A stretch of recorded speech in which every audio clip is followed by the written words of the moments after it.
Hi, Mage fans. This is Terry Robinson with Mage the Podcast, and my guest today is Kris Newton of the MegaDumbCast, which is a podcast billed as an exhaustive review and investigation of all of Palladium books' RPGs. Kris and I are going to talk about Street Fighter the RPG and how you can bring tactical combat and the world of camp into your Mage the Ascension game.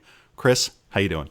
I'm doing great. I'm interested to hear that you think we are bringing camp into the world of Mage, because as an outsider, I will say, I'm familiar with the Society of Ether. I think, you know what, mission accomplished. Let's call it a day. Let's go grab an early breakfast here. Did you ever see the Penny Arcade comic about the extreme version of D&D, the Song of the Sorcerer Later series, where it's like, it was the second age of the third age, and my name is Grim Shadow, and I've been banished to the dark shadows of the Shadow Dark. And I'm like, oh man, I want to play that more than anything in the world. So, shots fired and recognized. What is Palladium Books, and what kind of RPGs have they produced? So Palladium Books is a very old school, it's kind of a dinosaur of the gaming industry. Their best known title is Rift, but I have not yet talking. It's just a little non-standard conjugation. No, that's the past for part you, of the participle. Yeah, had been talking. Yeah, sure. I'm a strong advocate that the past tense of move should be movin', so I fully understand that. Palladium is this old school dinosaur of a company. Their first game that you probably think of with Palladium is Rifts, but they also have a whole second string below that of like their superhero game, Heroes Unlimited, their game called Ninjas and Super Spies, which is about ninjas and super spies. Beyond the Supernatural is about paranormal investigations. It is a game with inscrutable rules that are sort of like ineffectually hacked from AD&D still today. Like, it's a game product that has fallen into some kind of time warp and is just like one guy's weird thing that never changes. Kevin Simbita is like the creative mind behind Palladium games. So it's very popular with old school gamers. The rules don't work. Combats take forever. It's at least 20 years behind the times. I love it so much. I grew up with these games. And so, yeah, that's why I decided to have a podcast where I talk about every single page. I feel like the statement you made about rules that don't quite work and combat that takes forever, I'm like, is he talking about the old world of darkness? Because if so, I'm ready. I seriously hope Mage gets a 5th edition at some point that kind of streamlines a bunch of things, should the player wish to do that. I am always fine if someone wants the exhaustive tactical combat miniature option, but at the same time, I always like when a system has a good way of keeping things moving. So how did you fall into this? You know, I had another podcast, which is on hiatus right now because I am a relatively new father. And so it was a very time-consuming podcast called Gameable, where we would watch Disney movies and Pixar movies and then later Saturday morning cartoons and talk about how to adapt them to role-playing games, which I love doing. Took a lot of time, long episodes. And so I was like, this is great. I'm having a lot of fun. What's the opposite of this? A short podcast that I have to do every single goddamn day. Can I curse on your podcast? Yes, I will say light cursing is perfectly acceptable. Okay. So yeah, basically I did the opposite of that as a way to sort of blow off steam. So it's a podcast where I curse. It's a podcast that comes out every day. And it's a podcast about a series of games that fascinates and infuriates me. People started to listen to it, which I honestly I had no investment in whether anyone ever listened to the podcast. So I've been, pleasantly surprised to develop a bit of a listenership. I'm looking through the recent episodes. The Deline Sion from Canada is the most recent episode that I can see, or at least that's listed on Podbean. And I'm just like, I need to know more. How did you get into tabletop RPGs, or titterpigs, as we like to call them here, in the first place? Titterpigs. Are you allowed to say that on this podcast? Yes. I also own the domain titterpigs.com, and I haven't figured out what to do with it yet. But I'm super proud of that. I've got a lot of ideas I can't talk about. Okay. How did I get into gaming?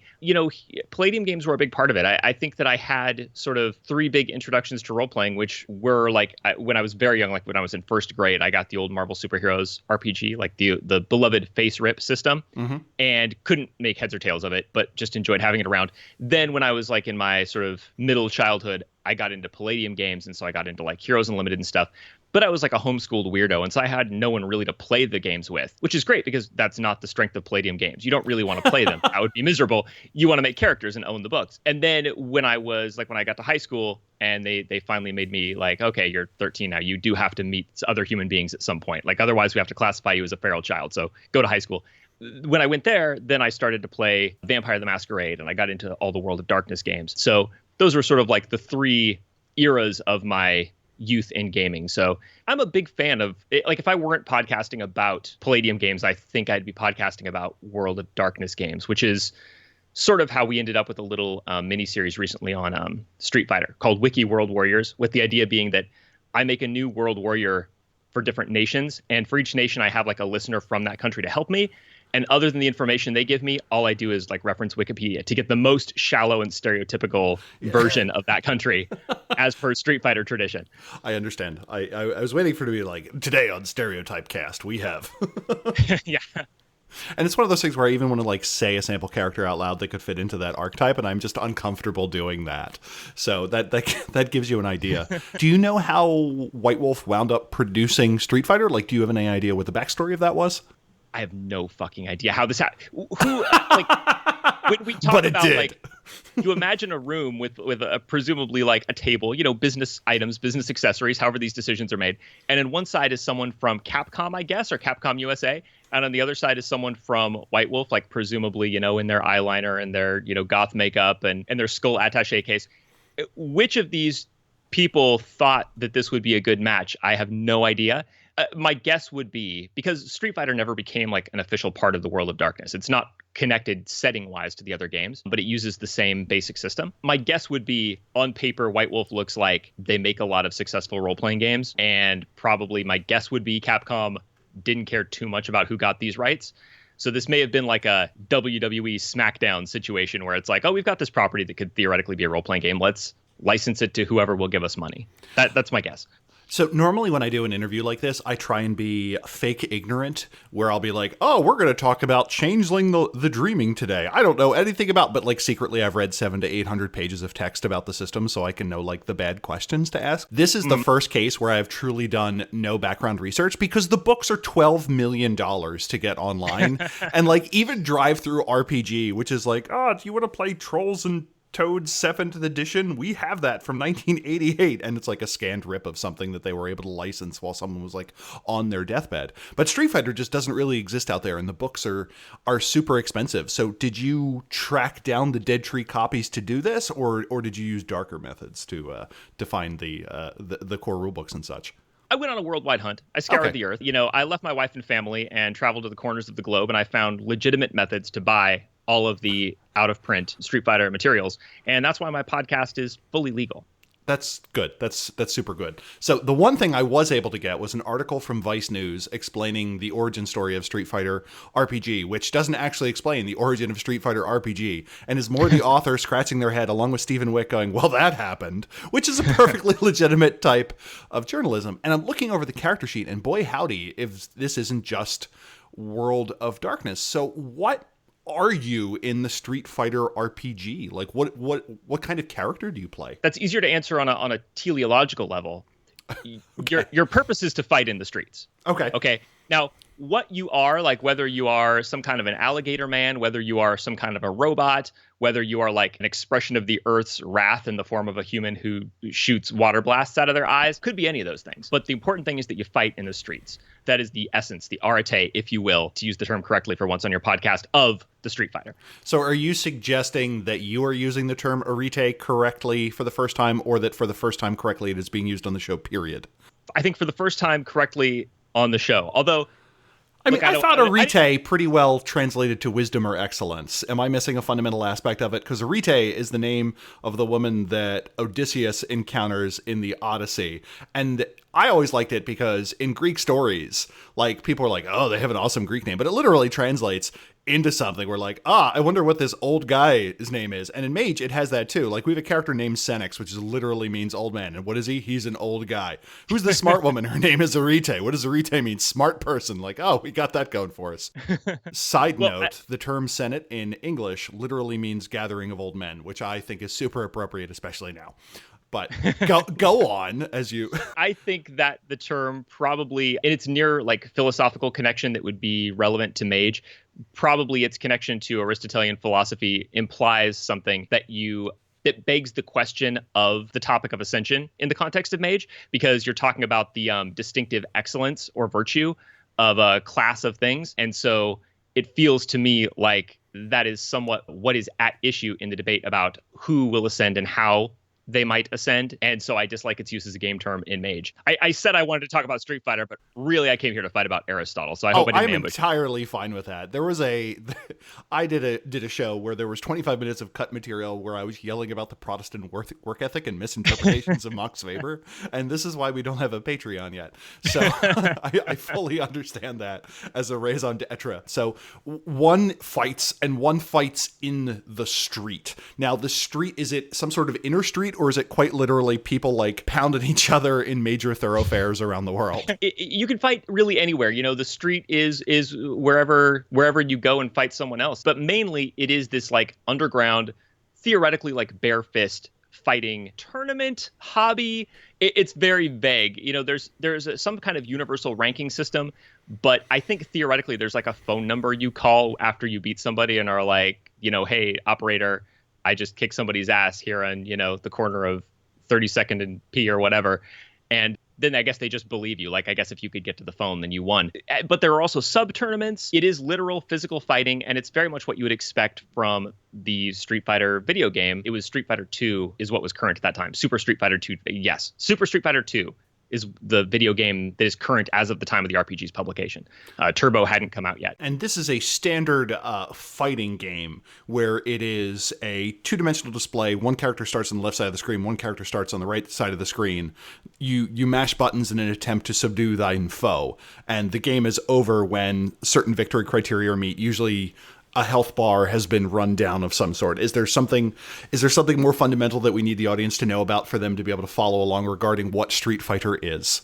I think not, except to say that there is some lore to the game. There is a backstory. These characters do have like their own little subplots and personalities, which were assiduously disregarded in the text of the Street Fighter role-playing game. Okay. In favor of something much more White Wolf. Now you have me curious. What do you mean by much more White Wolf? It's like, for example, I was talking about alligator men. Like, that's a thing that's in the game. There are animal hybrids that you can play in the game. The only real precedent for that, as of the time of the game's publication in the Street Fighter role-playing game, was Blanca, who is just like this green guy who learned to shock people from studying electric eels, and which I think is impossible, but I've never tried it, so who knows? Like, that's his only thing. Like, he's got green skin, he shocks people. In the Street Fighter Player's Guide in the role-playing game, there's this whole thing about how, like, the power of the earth is rising up, and so human animal hybrids are starting to come from the edges of civilization, and maybe they're an expression that like nature is taking the world back from the corruption of human civilization, which does not come from Street Fighter whatsoever. That is just like, those websites you can go to like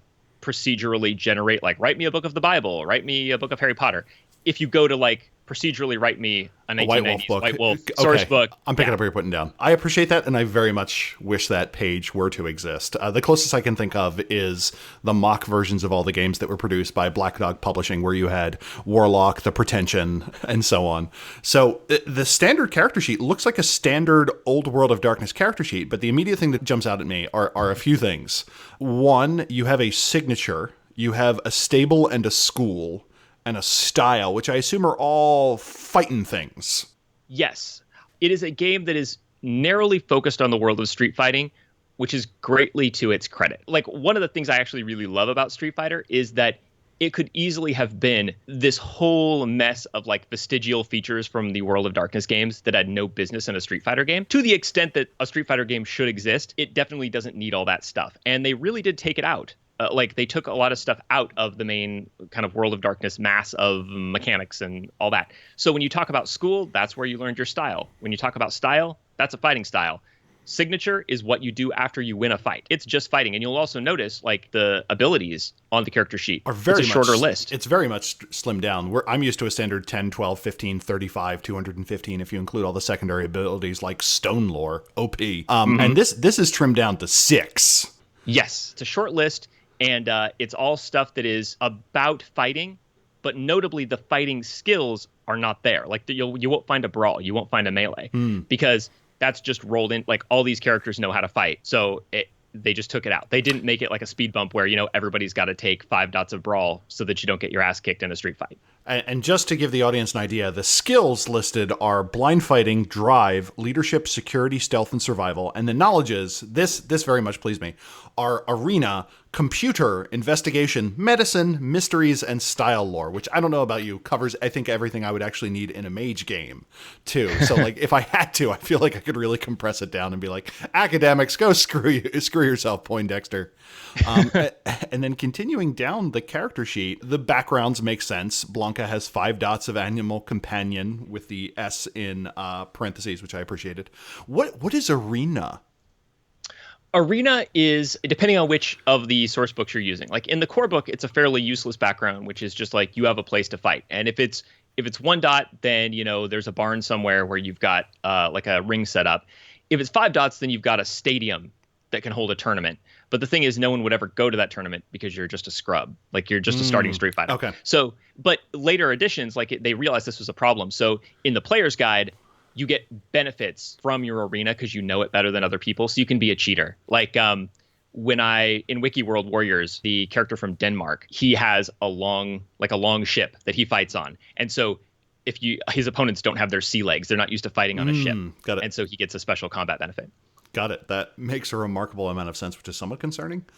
And then going through, we have techniques, and those are all based on various things that will come up in martial fisticuffsmanship. We have punch, kick, block, grab, athletics, and focus. And then going down, we have renown, which reminds me of Werewolf the Apocalypse, where you're tracking glory and honor. Is that the level up system in the game, or alternatively a morality system? Because I thought it would have been great if there were like a humanity track just added nonsensically bolted onto the side of this cheat. You have to track your humanity, otherwise you'll just like run off into the street like a wild dog and start fighting people. Exactly.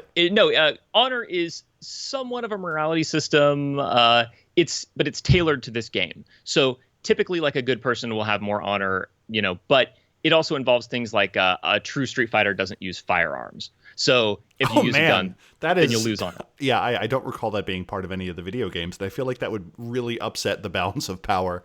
I mean, you do have a character that can shoot fireballs, but I mean, a gun would just be gauche. That's exactly it. It's a style thing. It's like when Stryker had, his gun in Mortal Kombat. It's like, it just makes him seem even trashier than he already did with the little cap and everything. It's just, get out of here.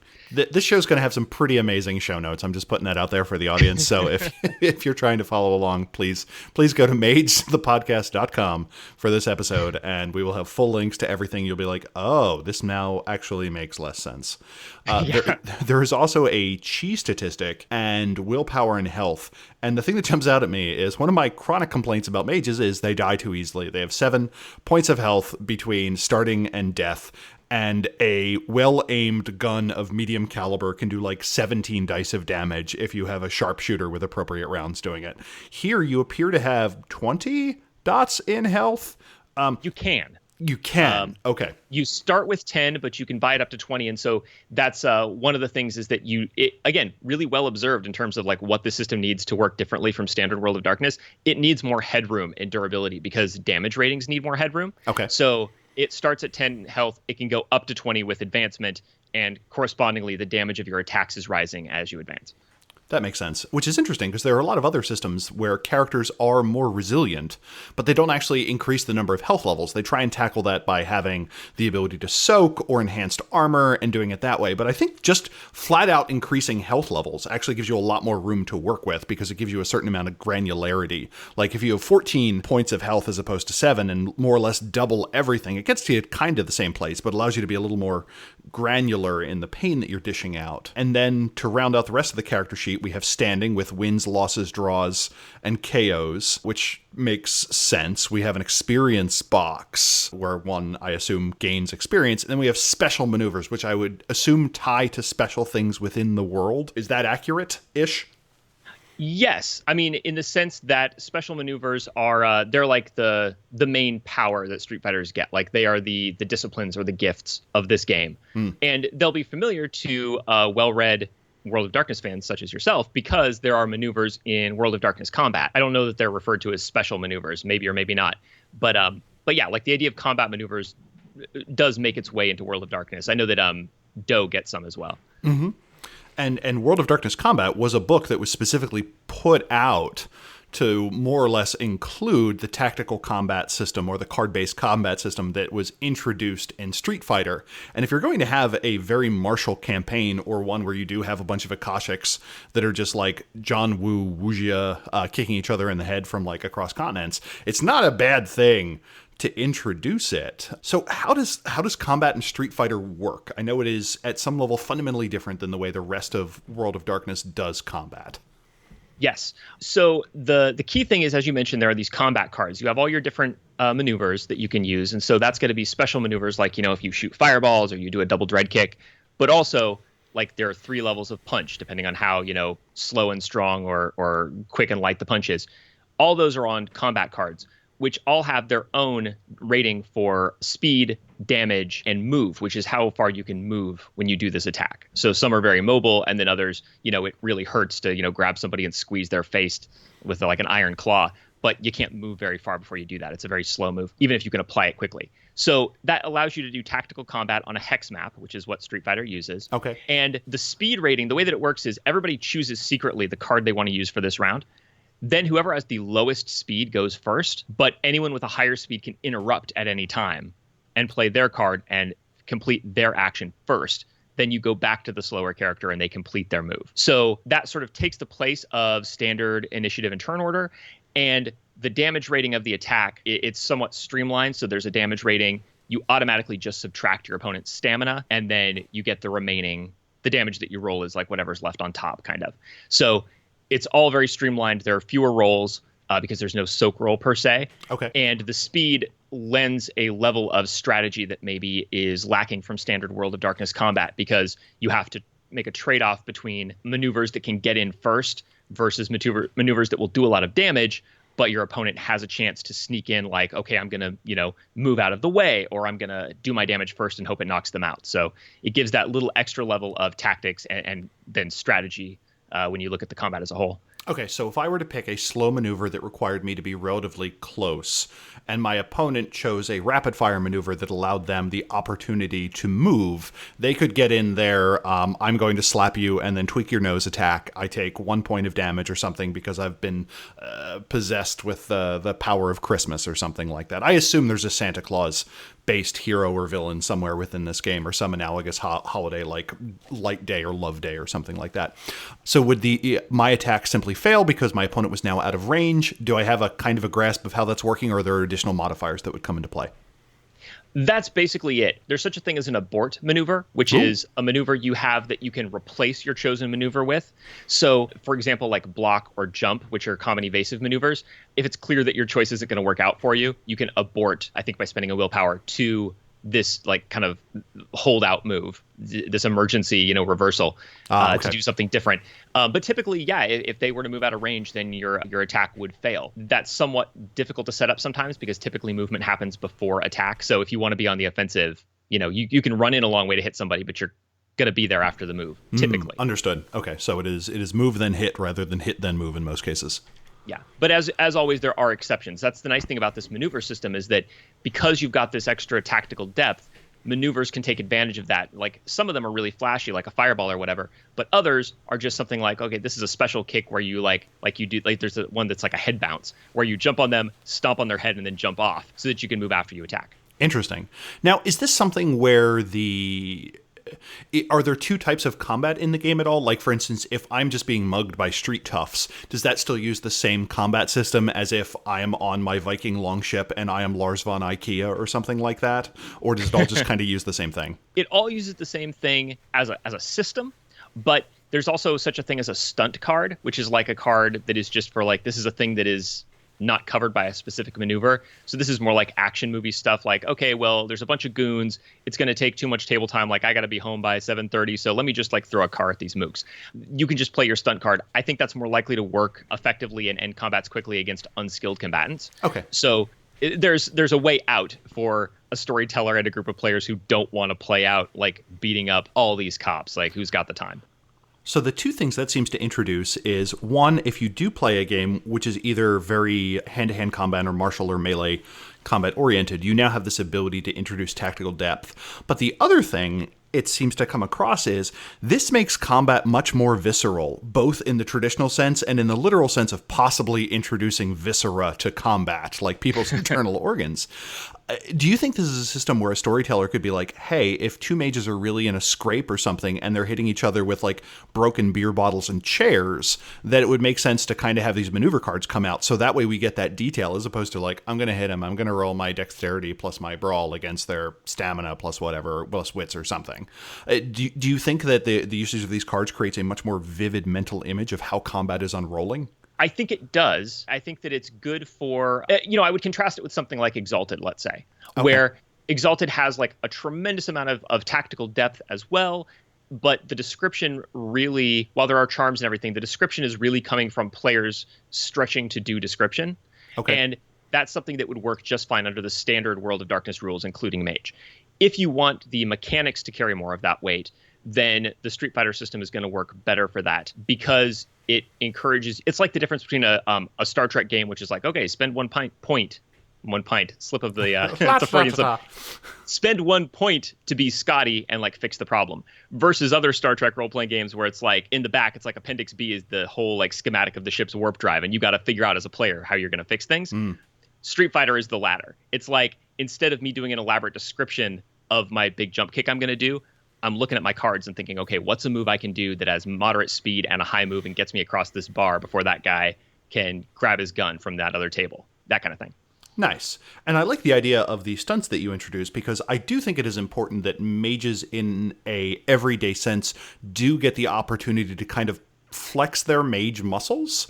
There seems to be two tracks. One is, in most role-playing games, are your characters just people who have either been tapped by destiny to do something, or alternatively are like, screw this, I don't want to work at the button factory anymore, I'm going to go adventure and kill dragons?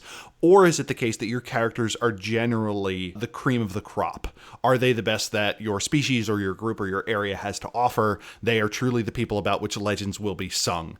And I like the idea of, for Mage especially, of periodically having the moments where you can remind the players, no, you do have the ability to bend reality to your will. You have the special maneuver card that allows you to, once every 4 or 5 sessions, to just be, GTFO, I'm throwing a car at someone. That seems like something that a Mage player would be able to grab. Are there any other systems of note that you would like to discuss before we talk about the setting?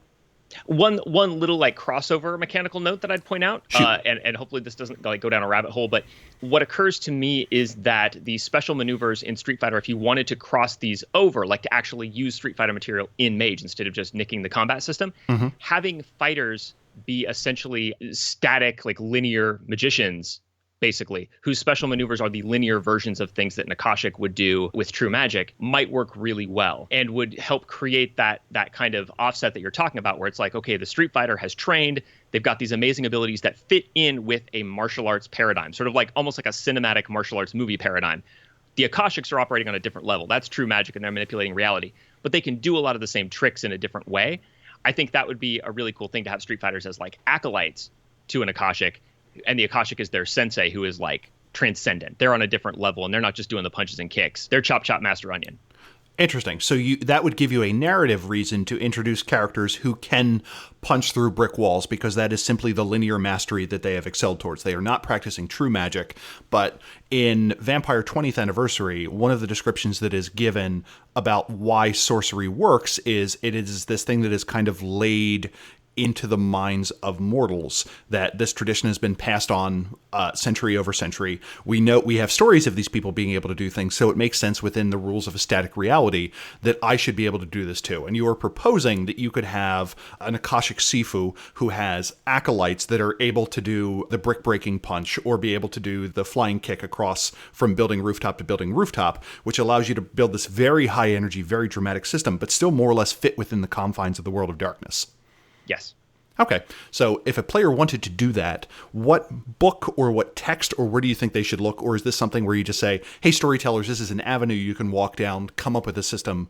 What I would say is if you were interested in running specifically a Mage campaign that does something like this, I would be looking at World of Darkness Combat, which doesn't work exactly the same way as Street Fighter, but is an attempt to make a lot of the benefits of Street Fighter Combat work in the larger World of Darkness system.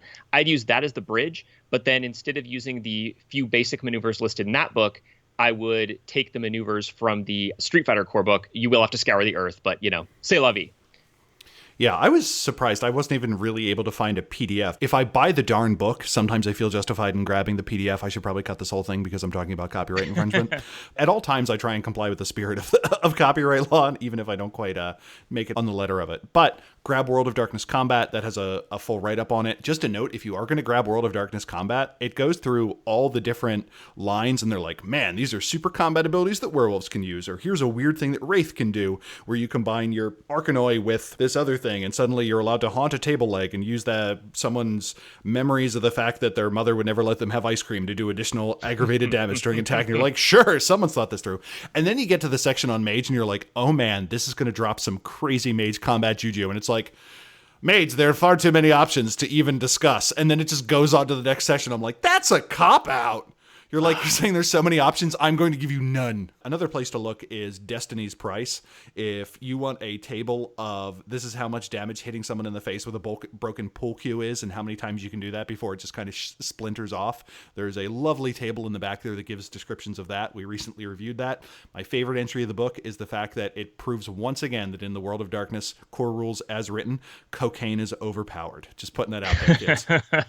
Moving on into the setting, is the world of Street Fighter similar to the world we live in, just there is this underground, or I guess above ground fighting school where you can dial 1-800-I killed a guy to up your score, or 1-800-I broke a guy?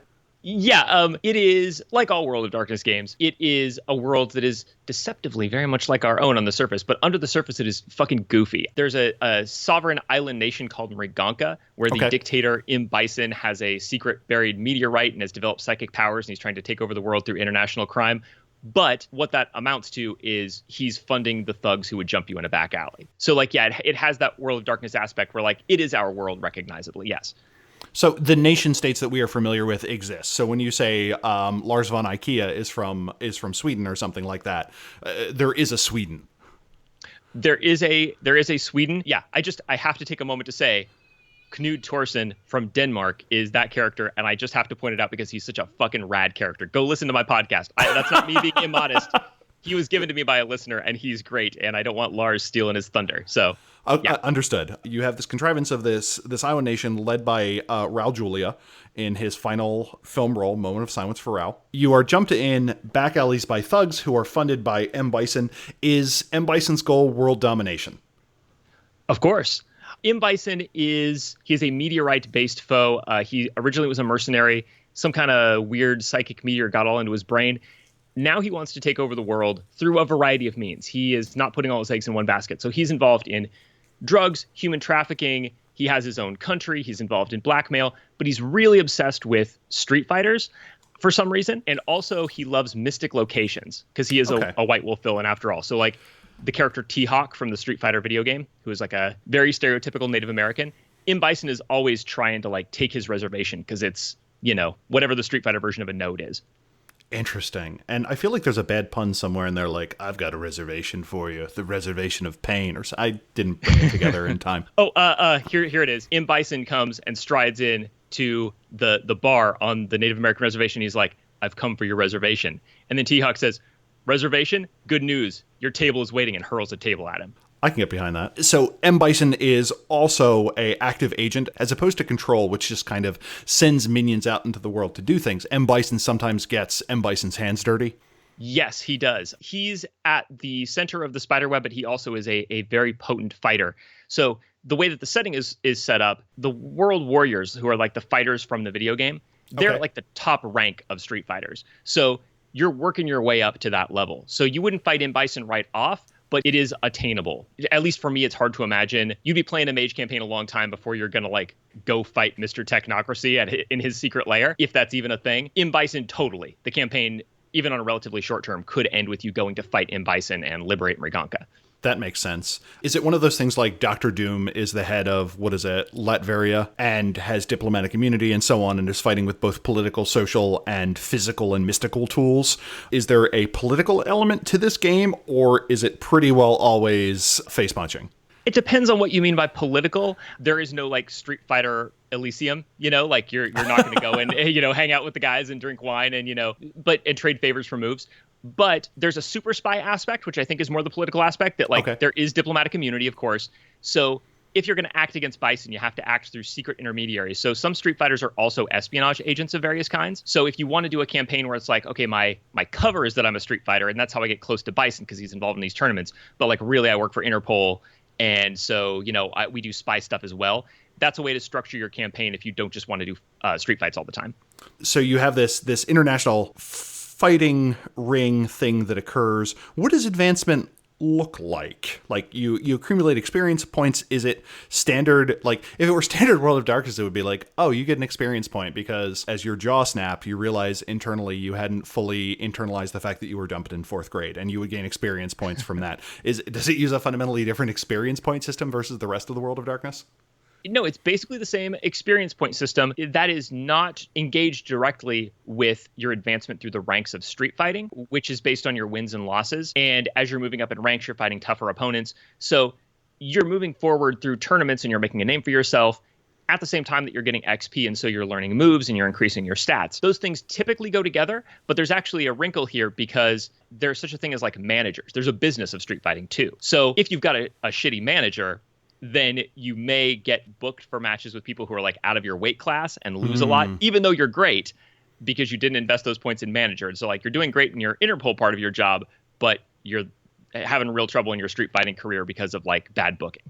Oh, that's interesting. So there's almost this changeling the dreaming aspect of it where you need to manage both your chimerical, your Street Fighter existence, as well as the more banal parts of it. So that's a good thing to know. What is the mood of the game? Is it dark? Is it grim? Is it just comical? I would say it is always straight ahead cinematic action, but it's various degrees of arch about that. So if you read Secrets of Shadowloo, which is one of the supplements for the game, and it's about sort of going and invading Riganka, going and fighting Bison's people on their home turf. There's for example, Vega is a Spanish ninja, and he has a rose garden on Riganka, but they put it too close to the nuclear reactor, so there's a big mutant rose there that eats people, and it can vibrate its petals at a frequency that shreds human flesh. I don't think the guy who wrote that passage was sitting there stroking his beard thinking, yes, the horror of flesh-eating roses.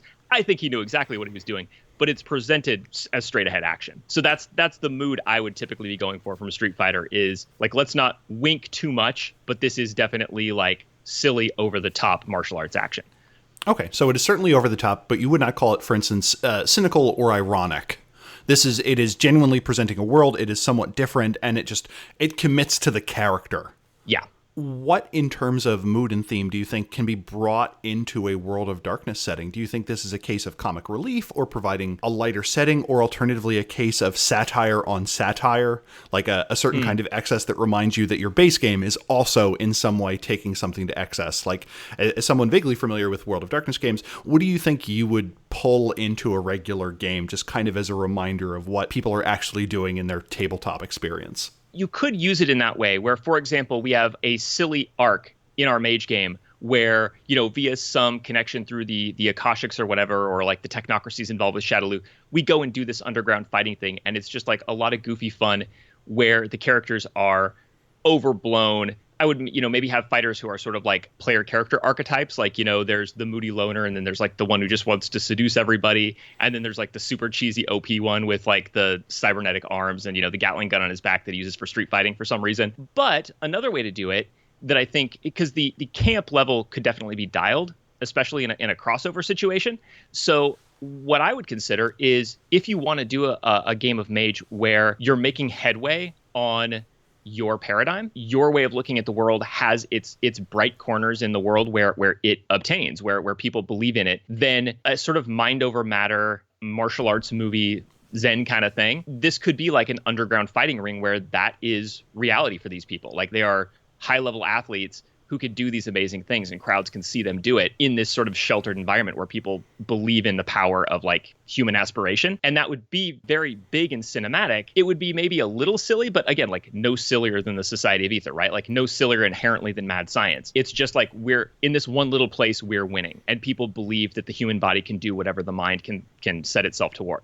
Okay, so you kind of set up a contrivance where there is this area, there's this underground fighting ring, or at least not publicly known thing, where people can come in and see peak human performance, and they are so used to this being film and media and so on, and previous experience here has convinced them, no, this is something the human body can do, and that kind of serves as this uplifting thing that when that person leaves, they have this higher level of what human capacity is, and in a strange way, that is advancing the Ascension War. You are taking these people who are ostensibly looking for entertainment, but you're also giving them a reminder of how their potential is so much greater than what they may have originally thought it to be. Yes. And the other half of that I kind of liked was an idea that I could certainly see a case where the technocracy is looking to underground fighting rings to find out what is the apex of human potential, and then taking DNA samples or pitting them against robots to ultimately use it as a way of stress testing either their creations or as kind of a recruitment ground for people to undergo processes where they're turned into cyborgs. And the storyteller can choose the level of excess or camp or extraness that they would like to apply for that. But I really like the idea of it being the term of art and mage would be a reality zone, an area where the consensus is somewhat different, and a street fighting venue being one of those. That gives me an idea that comes somewhat from the description of cybernetics in Street Fighter, because of course it has cybernetics. In the player's guide, there's an option to put all kinds of cybernetic parts on your fighter. And in the background for that, what they say is that lots of agencies are interested in combat effective cybernetics. They use the street fighting circuit as a testing area to do this sort of dubiously legal work and actually test it in real life combat. I can totally see a mage story that is sort of like it's like a John Henry story, where basically this reality zone has become a pivotal place because the technocracy is testing combat effective cybernetics with the larger paradigm purpose of showing that the future is mechanical, that machines can do things that humans can't.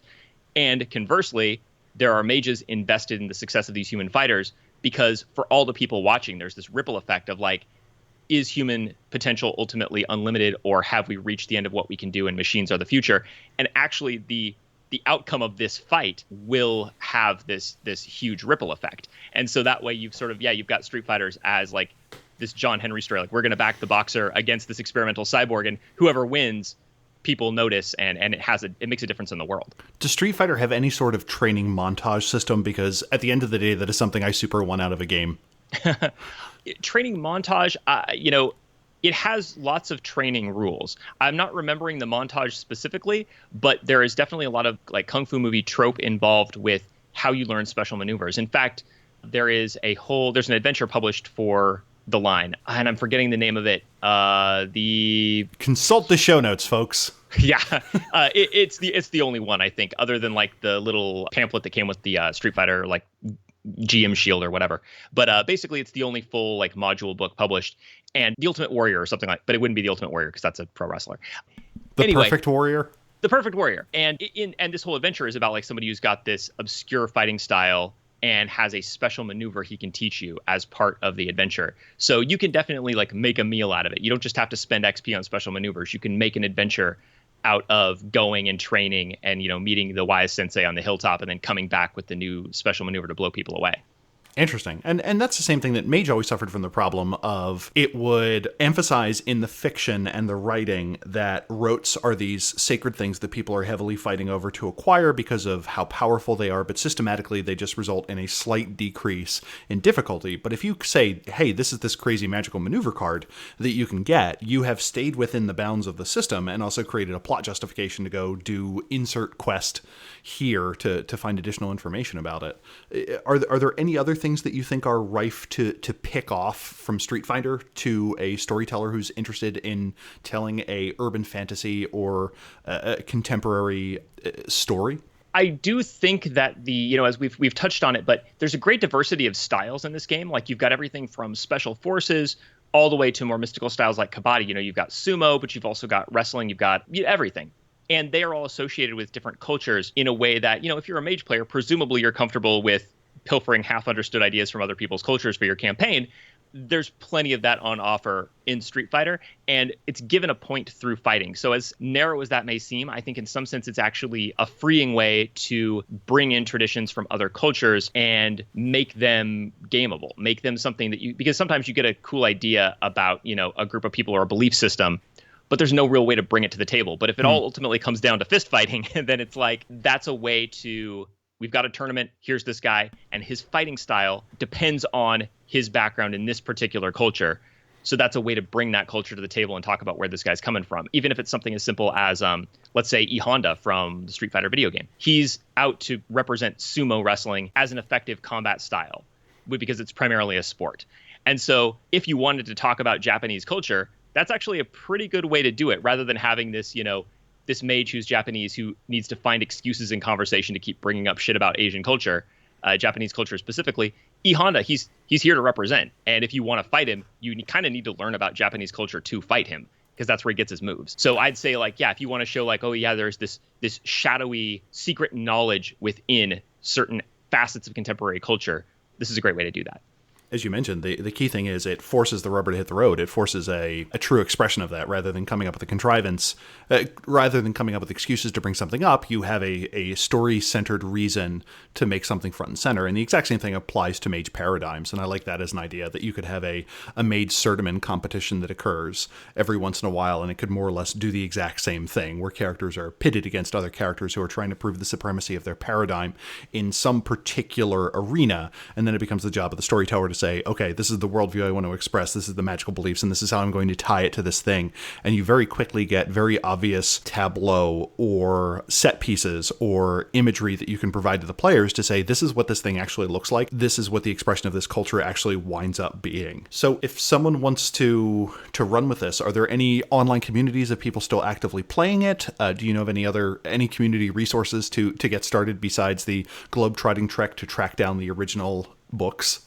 Okay, so first of all, don't cheat yourself from the globe-trotting trek. You'll learn a lot about yourself, make a lot of friends, slay a lot of vampires. But if you're lazy, you can go to sfrpg.com, and that is a very dedicated fan site that has tons of material about the game, both material for the game as originally published, but also later material that deals with like the later video games that came out. It's quite exhaustive, and there are people active on the site. So if you're interested in playing the game or incorporating it in your World of Darkness campaign, I would make that my first stop. Nice. And RPGNet probably has 30,000 posts on it as well, so you've got that going for you. And listeners, the moment it is available on DriveThruRPG, there will be an emergency Mage the podcast announcing it to the world, so you will be among the first to know once we do. Kris, this was super fun. I think there was a lot of information that is useful to the storyteller, as well as just informing people that there's this weird, quirky back alley of White Wolf history that people might not be familiar with. Besides your podcast, the MegaDumbCast, is there anything else that you're working on that you think our audience could be interested in? You know what? It's a daily podcast, and there's nothing else in my life. So let me plug it again. MegaDumbCast. It covers Palladium books, but also, as I mentioned, we just did this special thing about Street Fighter. If you check out MegaDumbCast on Podbean, or I'm at MegaDumbCast on Twitter, you can catch up on those episodes if you want to hear more about Street Fighter, because it really is like we've only scratched the surface. It's amazing. And if you're a World of Darkness fan, depending on when this episode is released, I either am going to or have just done a mini-series on my Patreon about the old Vampire the Masquerade clan books. So if you're not into Palladium games, but you love the sound of my voice, and God knows that I do, come listen to my daily podcast. I implore you. Yeah, podcasters are among the small group of people that have overcome their aversion to the sound of their own voice. And at a critical point, you kind of have this weird Stockholm Syndrome thing kicking in, especially if you do a lot of editing. We're like, I love the sound of my voice. I love the sound of my voice. This is great. Ha, ha, ha. The game came out in 1994. I am currently trying to track down copies. And if I meet with any success, I will be more than glad to post the results of my globe-trotting victories on our various social media presences. What is your Patreon? So my Patreon, it's the worst Patreon. There's very little that you get for funding it. It is just that it's a daily podcast. I'm a new parent, and that's fucking difficult. And so I had to put a Patreon up to say, look, if you'd like a season 3 and you want my child to live, then please support me on Patreon. And people kindly did. There is some bonus material. I mentioned that there's this mini-series coming. Also, I did a special bonus episode of my Street Fighter coverage called Street Friender with the delightful Megan Bob of the Smash Fiction podcast and the Next Wrestling Fan podcast. And we talked about like shipping these characters, which Street Fighter characters would be best friends, what would be their fight cute, which is like the time they fought and then they realized, oh, hey, we like each other. After we're done beating each other up, let's go get a coffee. And so that was really, really fun. Also, stick fighting. I showed how overpowered new styles can be in Street Fighter by creating the stick fighting style based on Palladium's outrageously overpowered representation of stick fighting in their games. Do you mean literally hitting people with sticks, or does this mean something else? Or are we talking like playing hockey, if you know what I mean? This is the fighting style. It's known as a Screama, among other things. It's a mix of related Southeast Asian fighting styles. I know very little about it, which is actually the point. I decided, hey, you know what? RPG writers famously write about things they don't know and get paid very little money for it. I got a Patreon. I know nothing. Let me do this. Let me get at this. And so I wrote a whole write-up for doing stick fighting in Street Fighter based on my extremely sketchy knowledge of a real-life fighting tradition. You do hit people with sticks. So there's literally a stick, though, or a stick-like object, or some sort of metaphorical inner stick, at least. You do fight with real sticks, but yes, the true stick lies within. Understood. And the true secret maneuver that is the most devastating is, in fact, friendship. So that's good to know. The hardest one to play in real life. I similarly have a exchange program I'm trying to set up. A friend of mine reviews movies that come out of the Indian subcontinent and surrounding areas, and her second episode, I think, has more downloads than the entirety of the Mage the podcast series combined. Her audience is theoretically slightly larger than mine, and we're going to do a switch one where she reviews a Mage book and I review a movie entirely in Telugu. So I fully understand that. So we'll see what comes out the other end. Do you have any closing comments or thoughts that you'd like to leave our audience with before I wind down, or? Just that, again, we've only talked about a little of Street Fighter, and I want to emphasize that it's really good. The fun part to podcast about is the goofy part, but in fact, many people have argued, and I'm among them, that the original World of Darkness system, especially in its original 1990s iteration, is a better fit for Street Fighter than for the actual World of Darkness games. And Street Fighter may be the best White Wolf game from that era in terms of its mechanical fit for what it's trying to do. So go find it if you can. Nice. If you've enjoyed the conversation today, this is our first discussion of a game that is nowhere within the old or new World of Darkness setting. And if you super liked it or you super hated it, drop us a line, magethepodcast@gmail.com. Visit us at magethepodcast.com. Join our Discord. We have a hopping good time discussing just about everything there. When I dropped a line in there that says, hey, I'm talking with a person about Street Fighter, the RPG, it was just a wall of hearts of people going, oh my God, I love that game. And by that I mean there was one person, but the important part was audience interaction. You can follow us on Twitter at MageThePodcast. And if you have any further questions, once again, just drop us an email, magethepodcast@gmail.com. And with that, the non sequitur quote of the episode is... Oh, you're looking for like a non sequitur quote from one of the books? I literally have Mage the Combat in front of me. Mage the Combat. I'm so good at things. Combat from World of Darkness in front of me. If you have a book in front of you and you would like to do it, I would super appreciate that if you had the non sequitur quote of the episode. I have all of the Street Fighter books in front of me, and in fact, I have an idea. So let me just turn to this, because this is a thing I kind of wanted to talk about, and we didn't get to it. Oh, what did you want to talk about that we didn't get to? Oh, it's a minor detail, a very minor detail. Montgomery sank deeper into an almost Nero-like obsession with gladiatorial combat, pitting kidnapped punks against desperate winos for the pleasure of his decadent friends. On a journey to Bulgaria, Montgomery encountered both the pit-fighting underworld and the dark sorceress known as Sultana, which means raisin.